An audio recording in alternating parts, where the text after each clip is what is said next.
सुदामा का त्याग। मेरे मन में सुदामा के संबंध में एक बड़ी शंका थी कि एक विद्वान ब्राह्मण अपने बाल सखा कृष्ण से छुपाकर चने कैसे खा सकता है। सुदामा की दरिद्रता और चने की चोरी के पीछे एक बहुत ही रोचक और त्यागपूर्ण कथा है। एक अत्यंत गरीब निर्धन बुढ़िया भिक्षा मांगकर जीवन यापन करती थी।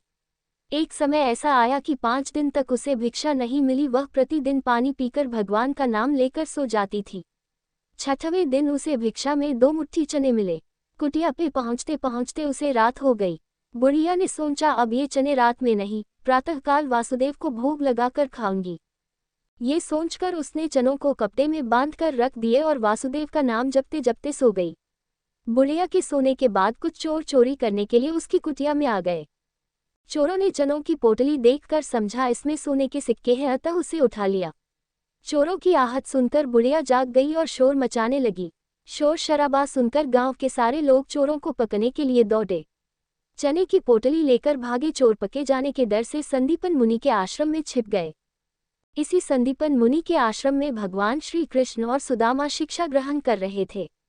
चोरों की आहट सुनकर गुरुमाता को लगा कि कोई आश्रम के अंदर आया है। गुरुमाता ने पुकारा, कौन है? गुरुमाता को अपनी ओर आता देख चोर चने की पोटली छोड़कर वहां से भाग गए।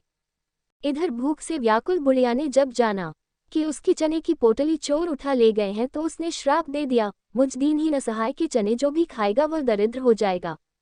उधर प्रातःकाल आश्रम में झाड़ू लगाते समय गुरुमाता को वही चने की पोटली मिली। गुरुमाता ने पोटली खोल के देखी तो उसमें चने थे। उसी समय सुदामा जी और श्री कृष्ण जंगल से लकड़ी लाने जा रहे थे। गुरुमाता ने वह चने की पोटली सुदामा को देते हुए कहा, बेटा जब भूख लगे तो दोनों ये चने खा लेना। सुदामा जन्मजात ब्रह्मज्ञानी थे। उन्होंने ज्यों ही चने की पोटली हाथ में ली, सारा रहस्य जान गए।